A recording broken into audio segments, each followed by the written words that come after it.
ഏവർക്കും ഹാജാസ് ക്ലാസ്സസിലേക്ക് ഹൃദ്യമായ ഹാർദമായ സ്വാഗതം. പ്രിയമുള്ളവരെ, ഇത് നമ്മുടെ സഞ്ജു സാംസനാണ്. എന്തൊക്കെയാണ് ഈ കഴിഞ്ഞ 2 ആഴ്ച കൊണ്ട് ഇന്ത്യൻ ക്രിക്കറ്റിലും ലോക ക്രിക്കറ്റിലും സംഭവിച്ചത്? വേൾഡ് കപ്പിന്റെ 2020 വേൾഡ് കപ്പിൽ 2026 ലോകകപ്പിൽ ഇന്ത്യ സൂപ്പർ 8 കടന്നു. സൂപ്പർ 8 സൗത്ത് ആഫ്രിക്കയുമായി ആദ്യ കളി. ഒരു വലിയ പരാജയം ഇന്ത്യ ഏറ്റുവാങ്ങുന്നു. ഇന്ത്യ ഏറെക്കുറെ പുറത്തായതാണ്. അങ്ങനെ ഇരിക്കുമ്പോഴാണ് റിങ്കു സിംഗിന് വളരെ അത്യാവശ്യമായി തൻ്റെ വീട്ടിലേക്ക് മടങ്ങേണ്ട ഒരു അവസ്ഥ ഉണ്ടായത്. അങ്ങനെ ടീമിലേക്ക് ഒരു അവസരം കൂടി സഞ്ജുവിന് ലഭിക്കുകയാണ്. ഉറപ്പായിരുന്നു ആ മത്സരം വെസ്റ്റ് ഇൻഡീസുമായിട്ടുള്ള അതികഠിനമായ ഒരു മത്സരം. ആ മത്സരത്തിൽ സഞ്ജുവിന് മേലുള്ള പ്രഷർ അത്രത്തോളം ഉണ്ടായിരുന്നു. ഒരുപക്ഷെ അവിടെ സഞ്ജു പരാജയപ്പെട്ടാൽ, തനിക്ക് അവിടെ ഒരു പരാജയം സംഭവിച്ചാൽ ഇനി ഇന്ത്യൻ ടീമിലേക്കുള്ള ഒരു വരവ് സ്വപ്നം പോലും കാണാൻ അർഹതയില്ലാത്തതാകും എന്ന് വളരെ നന്നായിട്ട് അറിയാവുന്ന പ്രേക്ഷകരും കായിക പ്രേമികളും സഞ്ജുവും ഒക്കെ അങ്ങനെ നിൽക്കുകയാണ്. സഞ്ജു ആ വെസ്റ്റ് ഇൻഡീസുമായിട്ടുള്ള കളിയിൽ ഗംഭീരമായ ഒരു പ്രകടനമാണ് കാഴ്ചവെച്ചത്. അതായത് ഏതൊരു ലോക ക്രിക്കറ്ററും, ക്രിക്കറ്റിനെ ഇഷ്ടപ്പെടുന്ന, ക്രിക്കറ്റ് കളിക്കുന്ന ഏതൊരു വ്യക്തിയും സ്വപ്നം കാണുന്നതിനും അപ്പുറമുള്ള ഒരു ഇന്നിങ്സ്. അദ്ദേഹം കുറെ റൺസ് അടിച്ചു കൂട്ടി എന്നതല്ല, അദ്ദേഹം അടിച്ച റൺസ് സെഞ്ചുറിക്കരികെ ടീമിനെ കൃത്യമായ ലക്ഷ്യത്തിൽ എത്തിക്കുന്ന ആ ഒരു തരത്തിൽ അദ്ദേഹം ഔട്ടാകാതെ നിന്നു. ലാസ്റ്റ് അവസാനത്തെ റൺസും വിജയം ഉറപ്പിക്കുന്നത് വരെയും അദ്ദേഹം ആ ക്രീസിലുണ്ടായിരുന്നു എന്നതാണ്. അദ്ദേഹത്തിന്റെ കരിയറിനെ തന്നെ മാറ്റിയ, ലോക ക്രിക്കറ്റ് വിസ്മയം പൂണ്ടു നിന്ന, ലോക ക്രിക്കറ്റ് അതിശയിച്ചു നിന്ന, എതിരാളികൾ ദൈവമാണോ എന്ന് പോലും സംശയിക്കുന്ന തരത്തിൽ അദ്ദേഹത്തിന് എന്ത് ഇന്നിങ്സ് ആണ് അദ്ദേഹം കളിച്ചത്. ലോകത്ത് ഒരു കളിക്കാരനും ഒരുപക്ഷെ ഇത്തരത്തിലൊരു ഇന്നിങ്സ് കളിച്ചിട്ടുണ്ടാവില്ല എന്ന് തന്നെ ക്രിക്കറ്റ് ലോകം വിശേഷപ്പെടുത്തിയ ആ ഒരു ഇന്നിങ്സ് ആണ് സഞ്ജുവിൽ നിന്ന്. യഥാർത്ഥത്തിൽ സഞ്ജുവിനേക്കാളും അതേപോലെയുള്ള കളികൾ വിരാട് കോഹ്ലിയും സച്ചിനും ഒക്കെ കളിച്ചിട്ടുണ്ടായിരിക്കാം. പക്ഷേ ഇത്രയും പ്രഷറിൽ നിന്നുകൊണ്ട് തൻ്റെ ലൈഫിലെ ഏറ്റവും പ്രധാനപ്പെട്ട ഒരു മത്സരമാണ് എന്ന് അദ്ദേഹത്തിന് കൃത്യമായ ബോധമുണ്ടായിരുന്നു. അതുകൊണ്ട് അദ്ദേഹം ഇതെല്ലാം കഴിഞ്ഞതിന് ശേഷം, കളിയൊക്കെ മത്സരം ജയിച്ചതിന് ശേഷം വളരെ വികാരഭരിതമായി ആ ക്രീസിൽ ഇരുന്നു കൊണ്ട്, ആ പിച്ചിൽ ഇരുന്നു കൊണ്ട് ദൈവത്തോട് പ്രാർത്ഥിക്കുന്ന ഒരു ചിത്രം ഒരുപക്ഷെ നൂറ്റാണ്ട് രേഖപ്പെടുത്തുന്ന ഒരു ചിത്രമായിരിക്കാം എന്നുള്ളതാണ്. അതിനുശേഷവും അദ്ദേഹം അതിന്റെ തൊട്ടടുത്ത കളിയിലും അദ്ദേഹം പിന്നെയും ഇന്ത്യയെ വിജയതീരത്തേക്ക് എത്തിക്കുന്നു. 2 കളിയിലും മാൻ ഓഫ് ദി മാച്ചായി തിരഞ്ഞെടുക്കപ്പെടും. ആ 2ാമത്തെ കളിയിലും ആദ്യ കളിയിലും വളരെ മികച്ച പ്രകടനം, സെമിയിലും ഏറ്റവും മികച്ച പ്രകടനം അദ്ദേഹം ഇംഗ്ലണ്ടിനോട് കാഴ്ചവെക്കും.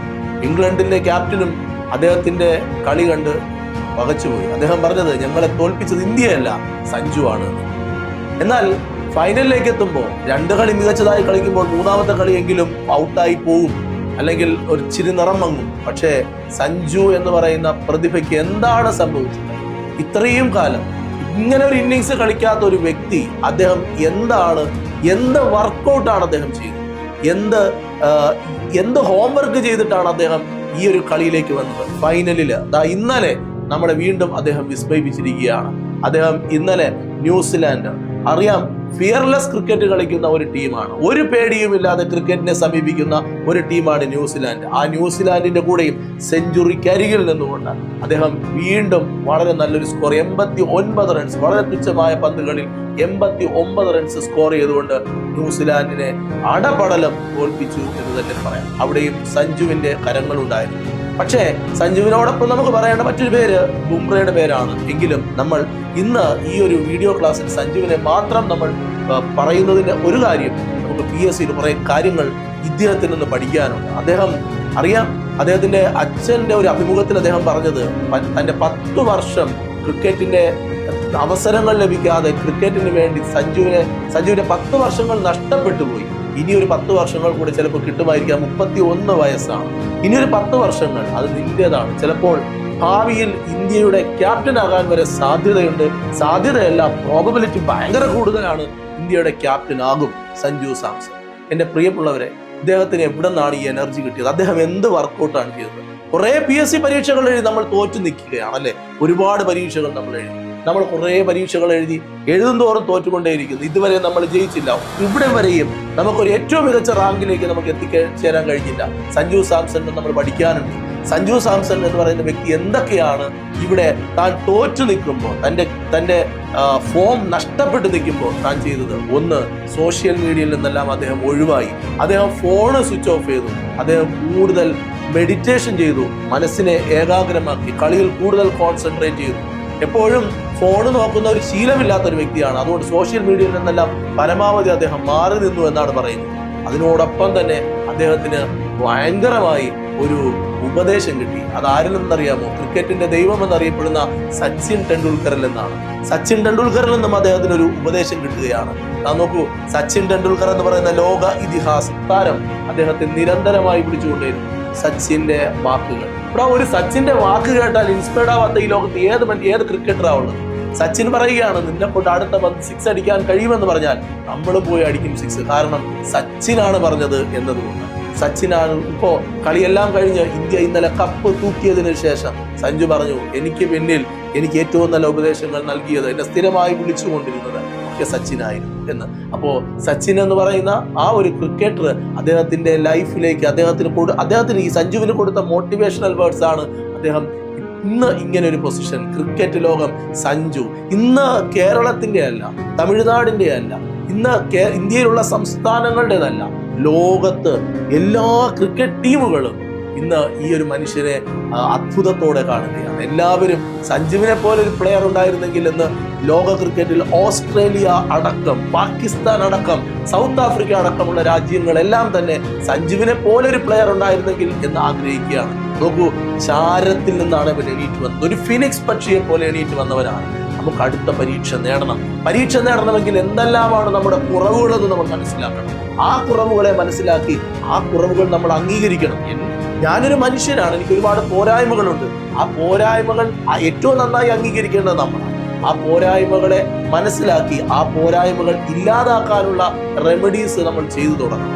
വരാനിരിക്കുന്ന പരീക്ഷ, PSC പരീക്ഷ സഞ്ജുവിനെ പോലത്തെ ഒരു പരീക്ഷയല്ല. സഞ്ജു എഴുതിയ പരീക്ഷ അതികഠിനമായ പരീക്ഷയാണ്. ലോകത്ത് എല്ലാവരും ഉറ്റുനോക്കിക്കൊണ്ടിരിക്കുമ്പോഴാണ് സഞ്ജു പരീക്ഷ എഴുതുന്നത്. പക്ഷേ നമ്മളെ സംബന്ധിച്ചിടത്തോളം വളരെ ചെറിയൊരു പരീക്ഷയാണ് PSC പരീക്ഷ എന്ന് പറയുന്നത്. ആ PSC പരീക്ഷ എഴുതാൻ നമ്മൾ എന്ത് മിസ്റ്റേക്ക് ആണോ ചെയ്തുകൊണ്ടിരിക്കുന്നത് ആ മിസ്റ്റേക്കിനെ അവസാനിപ്പിക്കണം. നമ്മൾ ഏറ്റവും നന്നായി ആഗ്രഹിക്കണം എന്നുള്ളതാണ്. ഇദ്ദേഹം ക്രിക്കറ്റിനെ ആഗ്രഹിച്ചിരുന്നു. അദ്ദേഹം ചെറിയ വയസ്സ് മുതലേ അദ്ദേഹം ക്രിക്കറ്റിനെ ആഗ്രഹിച്ചിരുന്നു. അദ്ദേഹം സച്ചിനോടൊപ്പം നിൽക്കുമെന്നും സച്ചിന്റെ അടുത്ത് പോയി നിൽക്കുമെന്നും തമിഴിലെ അല്ലെങ്കിൽ ഇന്ത്യൻ അഭിനയ ലോകത്തെ ഏറ്റവും അഭിനയ പ്രതിഭയായ രജനികാന്തിനെയൊക്കെ മനസ്സിൽ ആരാധിച്ചിരുന്ന ഒരു വ്യക്തിയാണ്. ചെറുതില്ലേ രജനികാന്തിനോടൊപ്പം നിൽക്കണമെന്ന്, രജനികാന്തിന്റെ വീട്ടിൽ പോകണമെന്നൊക്കെ പറഞ്ഞുകൊണ്ട് വീട്ടിൽ ഷാഢ്യം പിടിച്ച ഒരു കുട്ടിയായിരുന്നു സഞ്ജു എന്ന് നമുക്ക് മനസ്സിലാക്കാൻ കഴിയും. അദ്ദേഹത്തിന് ഇന്ന് രജനികാന്തിന്റെ വീട്ടിലേക്ക് പോകാനുള്ള ക്ഷണം കിട്ടിയിട്ടുണ്ട്. അപ്പോൾ ഇങ്ങനെ തൻ്റെ ജീവിതത്തിലെ ആഗ്രഹങ്ങളെല്ലാം നേടിയെടുക്കുന്ന ഒരു വ്യക്തിയായി നമ്മുടെ തൊട്ടടുത്തുള്ള സഞ്ജു എന്ന് പറയുന്ന വ്യക്തിക്ക് എത്താമെങ്കിൽ നമ്മൾ ആ ഒരു ആഗ്രഹത്തിലേക്ക്, നമ്മുടെ ആഗ്രഹത്തിന്റെ പവറാണ്. എപ്പോഴും മോട്ടിവേഷൻ ക്ലാസ്സുകളിൽ പറയാറുണ്ട്, നമ്മുടെ ആഗ്രഹം എത്ര തീവ്രമാണോ അതിനനുസരിച്ചായിരിക്കും നമ്മുടെ പ്രവൃത്തി. നമ്മൾ ഇവിടെ ചെയ്യേണ്ടത് എത്രയേ ഉള്ളൂ, നമ്മുടെ ആഗ്രഹത്തിന്റെ ഇന്റൻസിറ്റി കുറച്ചും കൂടി വർദ്ധിപ്പിക്കണം. 2, നമ്മൾ അതിനു വേണ്ടി നമ്മുടെ മിസ്റ്റേക്കുകൾ എന്താണോ നമ്മൾ ചെയ്യുന്നത് അതെല്ലാം നമ്മൾ മാറ്റണം. ഏറ്റവും നന്നായി, ഏറ്റവും ഗംഭീരമായി നമുക്ക് പഠിക്കണം.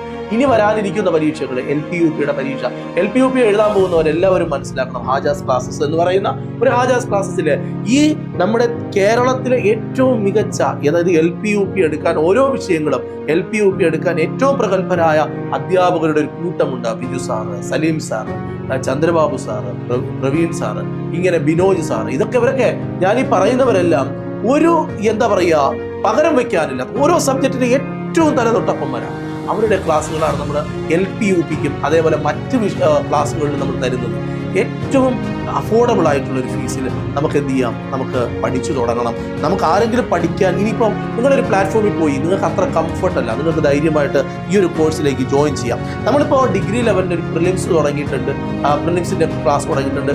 ഇപ്പോൾ ഒരു ലിമിറ്റഡ് ടൈം ഓഫർ ഉണ്ട്. 1500 രൂപയ്ക്ക് നിങ്ങൾക്ക് ഈ പ്രിലിംസിൻ്റെ കോഴ്സ് നിങ്ങൾക്ക് പർച്ചേസ് ചെയ്ത് ഇന്ന് മുതൽ നമുക്ക് പഠിച്ചു തുടങ്ങാം. അല്ലെങ്കിൽ LP UP ആണ് വേണ്ടതെങ്കിൽ LP UP ഈ കാണുന്നവരെല്ലാം എല്ലാവർക്കും അറിയാം. ഇതിനകത്ത് കാണുന്ന Biju sir, Stephen sir, Saleem sir, teacher, അതേപോലെ തന്നെ ഷിബു സാറ്, ഇങ്ങനെ നമ്മുടെ റിയാസ് സാറ്, ചന്ദ്രബാബു സാറ്, ഇവരെല്ലാം ഇതൊന്നൊക്കെ ഒരു സ്വപ്നം ആണ് നമുക്ക്. കാരണം ഇത്രയും മിടുക്കരായ അധ്യാപകർ നമ്മളെ പഠിപ്പിക്കുക എന്ന് പറഞ്ഞാൽ ഏറെക്കുറെ നമുക്കൊരു റാങ്ക് കിട്ടിയത് പോലെ തന്നെയാണ്.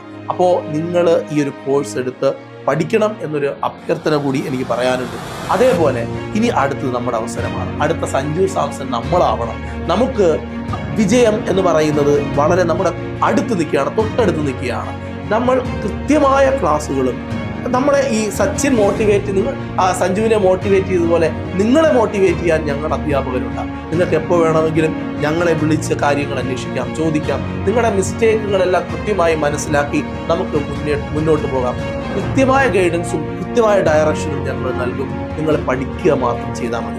നിങ്ങൾക്ക് ഒരു കാര്യങ്ങൾക്കും ഒരു മുട്ടും വരില്ല, ഒരു ബുദ്ധിമുട്ടും ഉണ്ടാവില്ല. അതായത് നിങ്ങളുടെ PDF നോട്ടുകൾ, നിങ്ങളുടെ എക്സാമുകൾ, ഇതെല്ലാം ഞങ്ങൾ വളരെ ഗംഭീരമായി നമ്മൾ കണ്ടക്ട് ചെയ്യും. ലൈവ് ക്ലാസ്സുകളുണ്ട്, റെക്കോർഡഡ് ക്ലാസ്സുകളുണ്ട്, എക്സാമിനേഷനുണ്ട്. കൃത്യമായ ദിവസങ്ങളിൽ, ആഴ്ചകളിൽ നമ്മുടെ കറണ്ട് അഫയേഴ്സിൻ്റെ PDF നോട്ടുകൾ നിങ്ങളുടെ കയ്യിലെത്തും. ഏറ്റവും പ്രധാനപ്പെട്ട ഹോട്ട് ടോപ്പിക്കുകളുടെ PDF നിങ്ങളുടെ കയ്യിലേക്ക് എത്തും. നിങ്ങൾ ചെയ്യേണ്ടത് പഠിക്കാനുള്ളൊരു നല്ല മനസ്സുമായി നിങ്ങൾ ഇന്ന് തന്നെ നമ്മുടെ കോഴ്സിലേക്ക് ജോയിൻ ചെയ്തോ. നമുക്ക് അടുത്ത സഞ്ജു ആകാം. അടുത്ത ഏറ്റവും ടോപ്പിലെ, അടുത്ത നടക്കാനിരിക്കുന്ന പരീക്ഷയിലെ ഏറ്റവും ടോപ്പിലുള്ള റാങ്ക് വാങ്ങി നമുക്ക് മുന്നേറാം. ഞങ്ങളോടൊപ്പം ഹാജാസ് ക്ലാസ്സസിനോടൊപ്പം നിങ്ങളുണ്ടാകും എന്ന പ്രതീക്ഷയോടെ നിർത്തുന്നു. അടുത്ത ദിവസം വീണ്ടും കാണണം. കാരണം മോട്ടിവേഷൻ എന്ന് പറയുന്നത് അമിതമായിട്ട് നമുക്കൊന്നും വേണ്ട. പക്ഷെ നമ്മുടെ മുന്നിൽ നമ്മൾ സമകാലികമായി കണ്ടുകൊണ്ടിരിക്കുന്ന ചില വ്യക്തികൾ നമ്മളെ വിസ്മയിപ്പിക്കും. ആ വിസ്മയിപ്പിക്കുന്നവരിൽ നിന്നും നമുക്കൊരു എനർജി കിട്ടണം.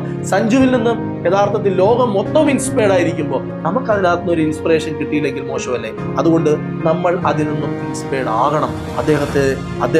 അദ്ദേഹത്തിന്റെ അവസ്ഥ നമ്മളൊന്ന് ഇമാജിൻ ചെയ്യണം.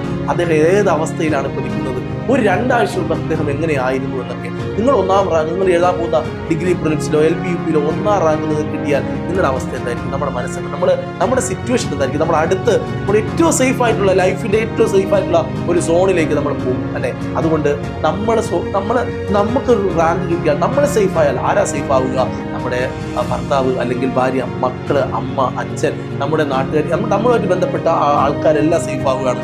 നമുക്ക് അവർക്ക് എവിടെയെങ്കിലും ഒക്കെ ചെറിയ സഹായങ്ങൾ നമുക്ക് ചെയ്യാൻ കഴിയും അല്ലെ? നമ്മുടെ കയ്യിൽ സ്ഥിരമായ ഒരു വരുമാനം ഉണ്ടെങ്കിൽ നമുക്ക് മാത്രമാണോ അത്? അല്ല, നമ്മളുമായി ബന്ധപ്പെട്ട് നിൽക്കുന്ന എല്ലാവരെയും നമുക്ക് സഹായിക്കാൻ കഴിയും അല്ലെ? അതായത് നിങ്ങളുടെ ഈ പറയുന്നത് പോലെ അതാണ്, അല്ലാതെ എനിക്ക് മാത്രം എന്നുള്ളതല്ല. നമ്മുടെ മക്കൾ മാറുകയാണ്. നമ്മുടെ മക്കൾക്ക് ഇന്നലെ വരെ നമ്മൾ 100 രൂപയുടെ ചപ്പലാണ് വാങ്ങിക്കൊടുത്തതെങ്കിൽ നമുക്കിനി ബ്രാൻഡഡ് ആയിട്ടുള്ള ചപ്പൽ വാങ്ങിക്കൊടുക്കാൻ പറ്റും. കാരണം നമ്മുടെ കാശുണ്ട്. 30 ദിവസം കഴിയുമ്പോൾ നമുക്ക് ശമ്പളം കിട്ടുകയല്ലേ? അങ്ങനെയാണെങ്കിൽ എന്നാൽ പിന്നെ അതിന് വേണ്ടിയിട്ടുള്ളൊരു വർക്കെങ്കിലും നമ്മൾ ചെയ്യണം. എനിക്ക് വേണ്ട സാറേ ജോലി എങ്കിൽ നിങ്ങളുടെ മക്കൾക്ക് വേണ്ടിയെങ്കിൽ നിങ്ങൾ പഠിക്കണം. അല്ലെങ്കിൽ നിങ്ങളുടെ ഹസ്ബൻഡിന് വേണ്ടി, അല്ലെങ്കിൽ നിങ്ങളുടെ വൈഫിന് വേണ്ടി നിങ്ങൾ പഠിക്കണം. അച്ഛന് വേണ്ടി, അമ്മയ്ക്ക് വേണ്ടി പഠിക്കണം. ഞാൻ പഠിക്കുന്നത് എനിക്ക് വേണ്ടി മാത്രമല്ല എന്നൊരു തോന്നൽ വേണം. എൻ്റെ കുടുംബത്തിന് വേണ്ടിയാണ്, എന്നെ ചുറ്റിപ്പറ്റി നിൽക്കുന്ന ഒരു കൂട്ടം ആൾക്കാർക്ക് വേണ്ടിയാണ്, എൻ്റെ ചുറ്റുവട്ടത്തിന് വേണ്ടിയാണ് ഞാൻ പഠിക്കുന്നത്. അതുകൊണ്ട് ഇതിനകത്തൊരു കള്ളത്തനം പാടില്ല.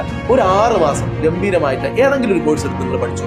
നിങ്ങൾക്ക് ഈ ഏതെങ്കിലും ഒരു കോഴ്സ് എടുത്ത് നിങ്ങൾ 6 മാസം പഠിക്കുക, നിങ്ങളുടെ ലെവൽ നിങ്ങൾക്ക് മനസ്സിലാവും. ഓക്കെ, അപ്പോൾ നമുക്ക് ക്ലാസ്സിൽ കാണാം.